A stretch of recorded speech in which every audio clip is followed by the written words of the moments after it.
Hi friends, అందరూ ఎలా ఉన్నారు? నేనైతే చాలా బాగున్నాను.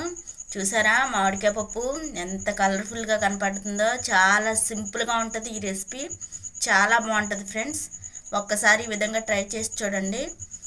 ఈ ప్రాసెస్ ఏ విధంగా చేయాలో ఈ వీడియోలో చూపిస్తాను. విధంగా స్టవ్ వెలిగించి ఒక అరగంట సేపు నానబెట్టాను ఫ్రెండ్స్. పప్పుని శుభ్రంగా కడిగేసి మీకు సరిపడినంత వాటర్ వేసుకోండి. ఈ విధంగా నేను వాటర్ వేసుకున్నాను. వేసుకున్న తర్వాత ఒక ఒక మామిడికాయ, కరివేపాకు, పచ్చిమిర్చి ఈ విధంగా కట్ చేసుకున్నాను. ఇది వేసేస్తున్నాను ఫ్రెండ్స్. చాలా సింపుల్గా ఉంటుంది ఫ్రెండ్స్ రెసిపీ అయితే. ఇప్పుడు కొంచెం పసుపు, కొంచెం కారం, కొంచెం ఆయిల్, సాల్ట్ వేయట్లేదు ఫ్రెండ్స్. పప్పు ఉడికిన తర్వాత మనం వేసుకుందాం. ఈ విధంగా వేసుకున్న తర్వాత ఒకసారి కలిపేస్తున్నాను ఫ్రెండ్స్ మొత్తం అంతా. ఈ విధంగా కలిపేసిన తర్వాత ఒక 2-3 విజిల్స్ వచ్చేంత వరకు పప్పును బాగా ఉడకనివ్వాలి. అంతే ఫ్రెండ్స్, మూత పెట్టేస్తున్నాను. ఇప్పుడు బాగా ఉడకనిద్దాం.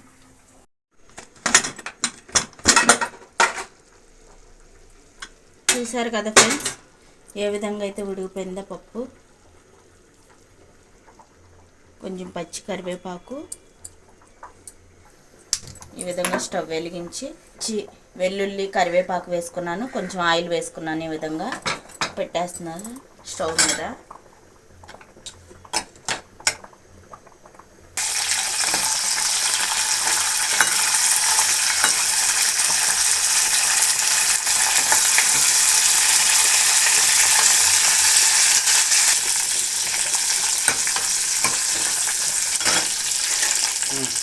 ఆ విధంగా అవి వేగుతున్నప్పుడు కొంచెం ఆవాలు, జీలకర్ర వేసేస్తున్నాను.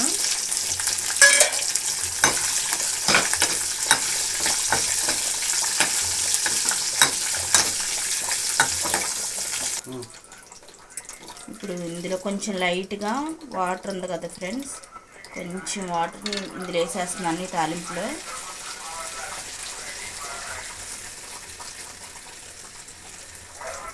ఇప్పుడు మీకు మీ టేస్ట్కి సరిపడినంత సాల్ట్ వేసుకోండి.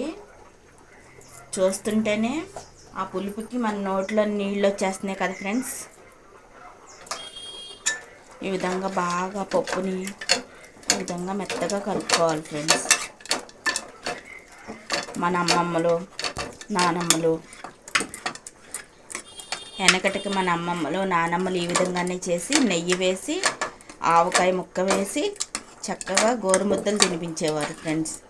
టమాటా పప్పు చూసారు ఫ్రెండ్స్, చూస్తానికి ఎంత కలర్ఫుల్గా ఉందో. ఇలా చేస్తుంటే నోట్లోకి నీళ్ళు వచ్చేస్తున్నాయి ఫ్రెండ్స్. వేడి వేడి రైస్లో ఈ పప్పు వేసుకొని, ఆవకాయ ముక్క వేసుకొని వడియాలు కమ్మగా తినేయచ్చు ఫ్రెండ్స్. చూసారు కదా ఫ్రెండ్స్, ఆ విధంగా సాల్ట్ వేసుకొని పప్పు మెదుపుకొని వేరే దాకలోకి తీసాను. తీసిన తర్వాత ఇందాక పప్పు తాలింపు పెట్టా కదా ఫ్రెండ్స్, అది వేసేస్తున్నాను.